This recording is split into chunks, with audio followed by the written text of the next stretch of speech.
What is up, beautiful family? You guys are having a great Tuesday morning, ready to take some action, ready to get better today. I'm going to be putting you guys on that damn sauce once again. We're going to be talking about how to become more emotionally available.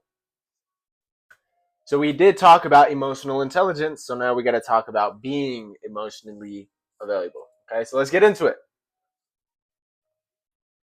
First things first, as we all know, humans are very emotional creatures. We can experience thousands of so much emotions that we have no idea what to do with them, right? There's happiness, there's sadness, there's anger, there's fear, a whole bunch of things, okay?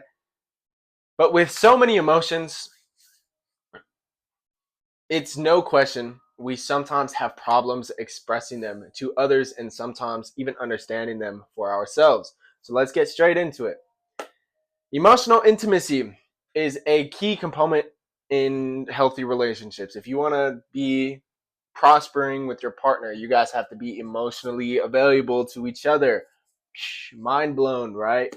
This whole ghosting stuff and getting away when things get serious is a sign that you are not emotionally available. Okay.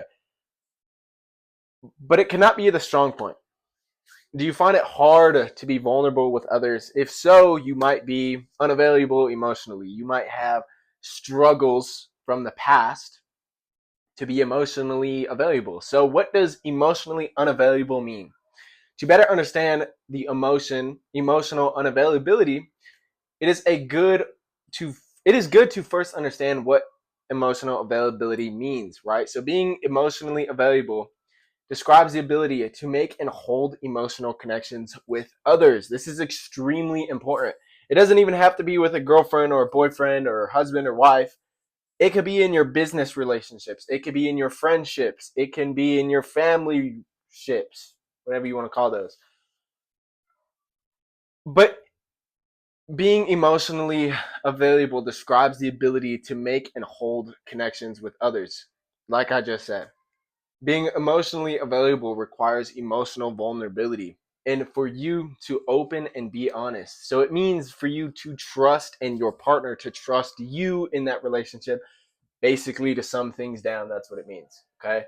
So being emotionally unavailable means you are either uncomfortable or find it difficult to express emotions in healthy ways. I've seen it so many times where these guys say that they love this chick or vice versa. These chicks say they love these guys and they're using negative emotions to show that love. They're arguing, they're fighting, they're aggressing. I understand that's going to happen. Of course, we all have gone through our fair shares of arguments, but you have to you may be emotionally clueless when it comes to your partner's emotions and may view intimacy as a threat to your emotional security. So An emotional, an emotionally unavailable person has a hard time giving and receiving love and sharing deep emotions. Whenever you find yourself getting too close to someone, you back off before it gets too serious. I've seen it so many times and it has happened to me, and I've done the same thing. When it was getting too serious, I got a little bit uncomfortable and backed off a little bit. But now that I've matured and understand my emotions, communication is key. If you feel like you're in a space of discomfort, be open about it, talk about it, be vulnerable. I know the whole society of men and the red pill or blue pill, whatever you want to call it. I don't know what it is. I think it's red pill. It's like you can't show emotions, you can't be vulnerable, blah blah blah. They do have some truth to that for sure. There is a lot of different men slash women that you probably shouldn't be too vulnerable with because they haven't gotten over their past traumas and they're going to get uncomfortable when you start getting vulnerable. It's a whole big deal, okay? But usually the causes of emotional unavailability are there's tons of reasons. There's so much things that could have happened in the past relationships, past traumas, whatever, right?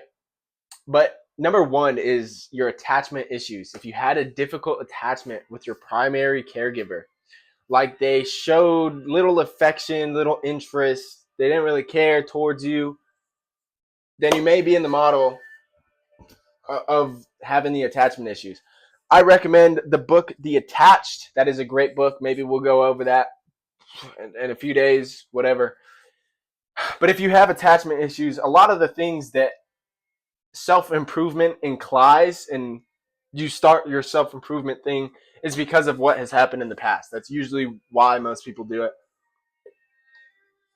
That's why I did it. I had a whole bunch of falling through relationships and I wanted to improve myself and get better. So now this brings me to the unpleasant relationships. So it could be a painful breakup, abuse, infidelity, like them cheating on you or making it challenging to be. It's going to make it challenging to be vulnerable with another person in a romantic relationship if something like that has happened to you. I know it was hard for me to be emotionally available again, but now I understand my emotions and I'm not sitting here relying on them and focusing on them, whatever. But that's really the thing. It's a lot of past trauma, and self improvement really is about healing. I believe. I think it is about healing from all your past relationships, all the things that didn't work out, all your failures, whatever the case may be. I think that self improvement is going to incline you to get better, obviously, so you can get past those traumas, as well as God. Okay, God is going to help you a lot in those times of desperateness and the feeling like you're not enough. Okay, so I know I've said it plenty of times. Sometimes I could be a little narcissistic. I know I can, right? Like I'm really selfish when it comes to my time and my energy and who I give attention to and all of that stuff, right? But not every emotionally unavailable person is a narcissist, but every narcissist is emotionally unavailable. They may fake emotion and care for a short period to get something that they want. So, the book that I'm reading right now is In Sheep's Clothing. So, it's basically telling you how to deal with narcissists and exploit the narcissist. Okay? But now that you understand the meaning and the causes, here are some signs that you or your partner shows markers of one person being unemotionally available. So, number one is you guys avoid sharing emotions, experiences, feelings, memories, ideas, whatever the case may be. If you guys aren't really having a lot of high frequency conversations with your partner, and what do I mean by high frequency? So I mean things that boost your frequency, obviously. So talking about business, talking about improvement, talking about the gym, talking about diet. You guys can talk about a whole bunch of things that will higher your frequency. If you guys are sitting here talking about other people and all of their garbage and all of their stuff, you should probably get out of that relationship because it's not going to help you grow any bit. Number two is you feel suffocated or overwhelmed by emotional intimacy. So as soon as you guys get close, you guys distance yourselves or get away from each other. That is not a good thing to do. I'm telling you right now, communication is key. If you can communicate your feelings and your emotions efficiently without freaking out, crashing out, throwing stuff, you will have a lot better relationships, okay? Now, three, avoiding the labels in the relationships. To me, the labels aren't really that big of a deal. I don't really care who you are. I I could get into this and go crazy, but I don't really think the labels in relationships matter. As long as you guys are giving the emotional connection, I don't really think it matters. But it's not that I'm avoiding the relationship label or the boyfriend or girlfriend. Whoa, hold on. The girlfriend label, right? Like I'm not avoiding that. I just don't really see a fucking difference. I just cussed. Oops, my bad. Okay, number four. I just said this maybe 4 times already, but you cut things off when things get serious. When you guys put the label on the relationship, you go ghost. It's not a good thing to do. I used to do it, so now I know, and I'm trying to put you guys on a sauce that a lot of the stuff that you guys are running from is from your childhood. I'm telling you right now, it's how it was for me.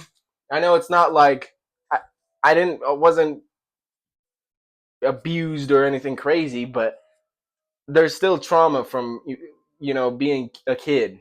Okay, and I'm sure that's what it is for you too. If you are sitting here and you can't heal, you have to look back at your past. I know people say to just look and stay in the present, but if you really want to heal, you have to understand your past and why all that stuff happened, because it is for the better.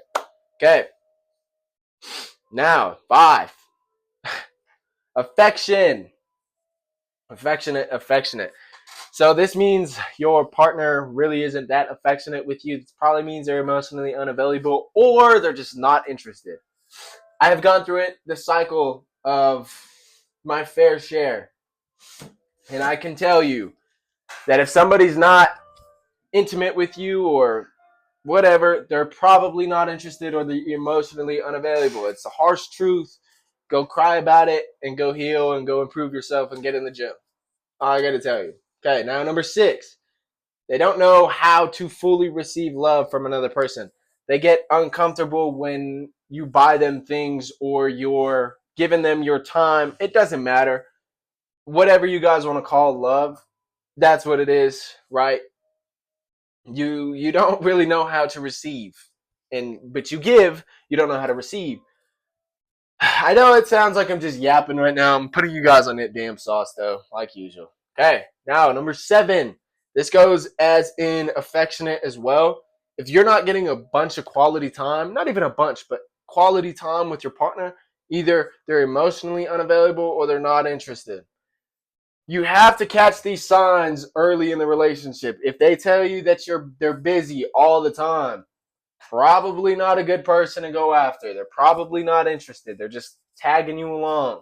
If they say they're always busy or caught up in work, probably not interested. People make time for people they care about. Crazy work. Okay.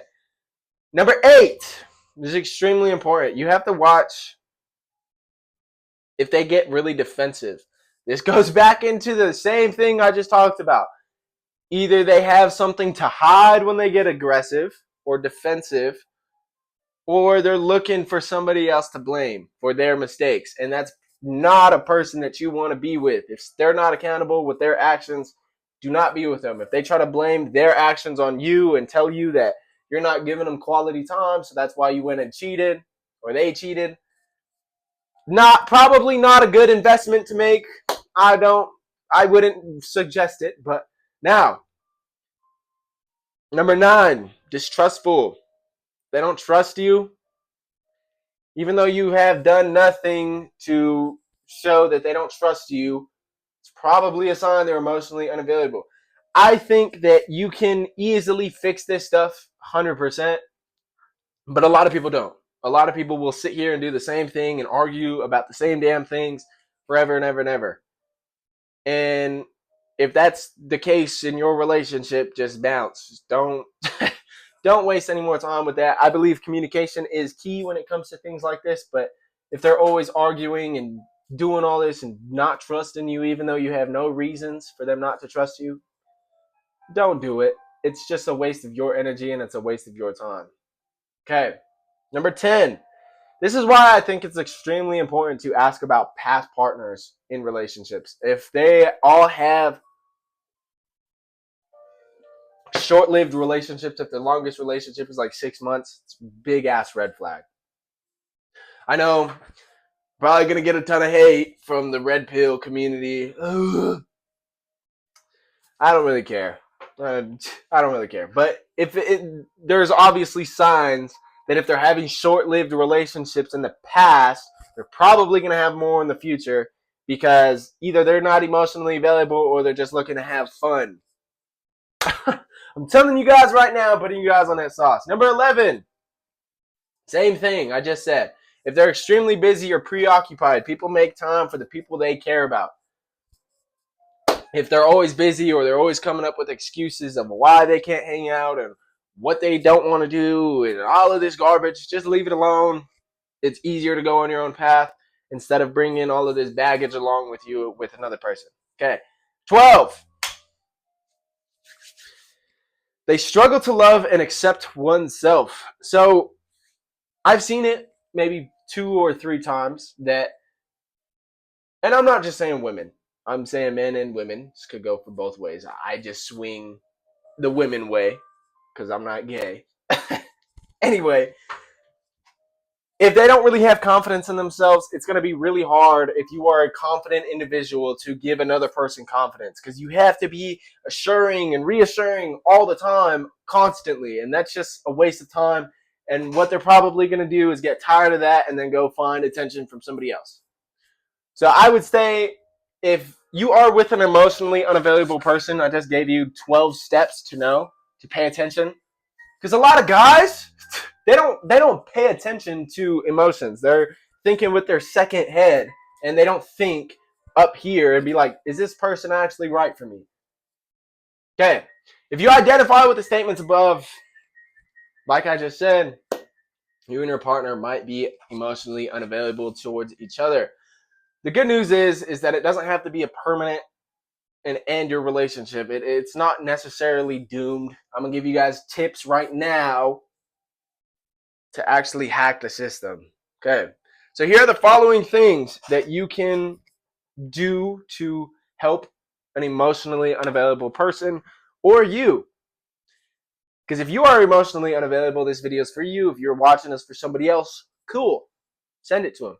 Now, talk about the concerning behaviors. Talk with your partner about how their unavailability, that was crazy, affects you in the relationship. It is extremely important. Communication, communication, communication. I'm going to keep on saying this over and over and over. Stop doing all of this stuff where you're holding on to everything and not telling everybody anything and crying about stuff because you're holding it in. You're doing it to yourself. All that is self-sabotage. Okay, so now you have to encourage them to find the cause of their emotional unavailability, right? This is where the talking to a licensed therapist or coach or whatever you want to call it, that's where that comes in.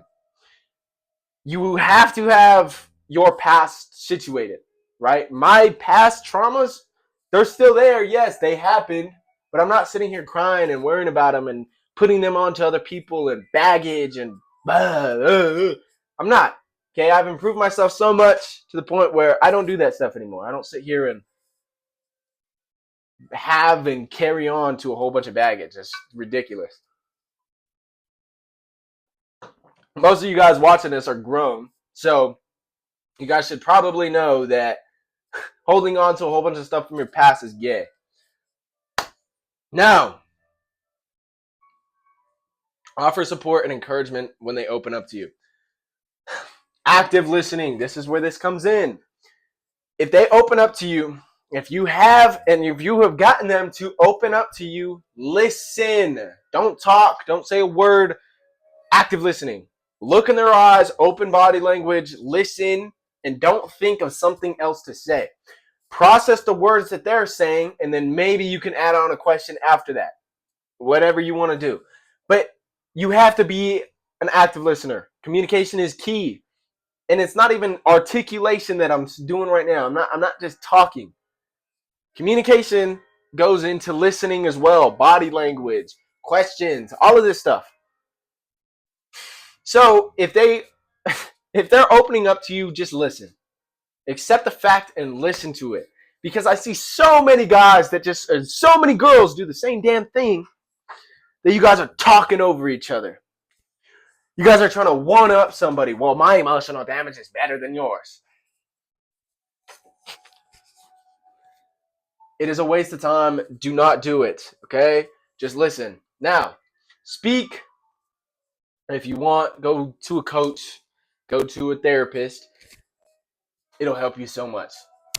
I'm telling you guys from firsthand experience. It will help you guys so much if you don't feel like you want to talk to your partner about it, which is dumb.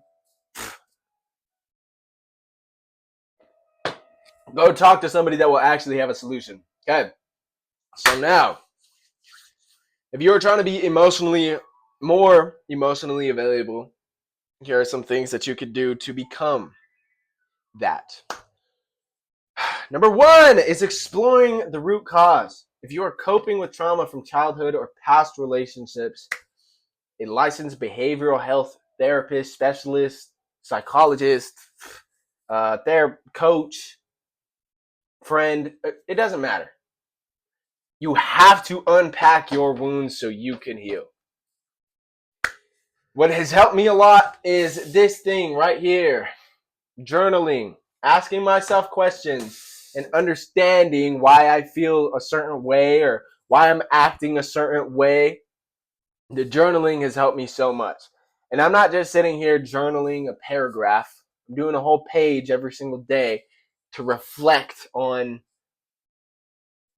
me, on my self-awareness. Okay, so now back to reflection. You want to reflect on the patterns that we replay in your relationships. Ask yourself why you find it hard to open up. The root cause could be from your childhood, previous relationship. Ooh, we've already gone through all of this though. But you have to understand the patterns of things. Everything moves in a pattern. There's an algorithm for everything. Okay, even relationships. There's an algorithm for. Even business. There's an algorithm for. There's an algorithm for everything. But you have to understand the current algorithm of your relationship. If you're not seeing patterns, and if you can't see patterns, not a good thing. I am so aware of what's going on and who is around me and how people are acting around me. And you guys have to do the same damn thing. If you guys are sick and tired of being manipulated and thrown into a ditch and just left there, I would say pay attention to these videos. I'm actually putting you guys on that therapist sauce. Now, increase your self-compassion and self-forgiveness. When you are comfortable with your own imperfections, you can become more accepting of others' imperfections. If you cannot be confident in yourself, there's no possible way you can be and help somebody be confident in themselves. It's not going to happen. Harsh truth, it's not going to happen. Okay? Now, practicing opening up, keeping a journal, talking to trusted people, share personal vulnerabilities with your friends, with your journal, with therapists. I don't know.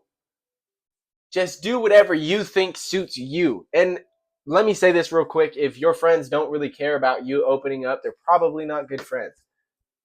Crazy. Okay, so when it comes to becoming more emotionally available, you have to be connected with your own emotions before you can be connected with others. This may be scary at first, but the hope is that you'll be able to give and receive love and have a deeper, richer, and healthier relationships. If I didn't put you guys on the absolute sauce, I don't know what will, and I don't know who will. I just gave you guys the absolute game to be emotionally available. So right here, we're going to put a video on how to be emotionally intelligent. That is a great watch if you want to watch that. If not, I don't really care. But hope you guys get after it today and use all these tips and tricks to better yourselves and be better. Remember, the self-improvement journey is going to take some time. So lock in and get better. Hope you guys have a great Tuesday. I love you guys. Nathan Brooks is out. Boom!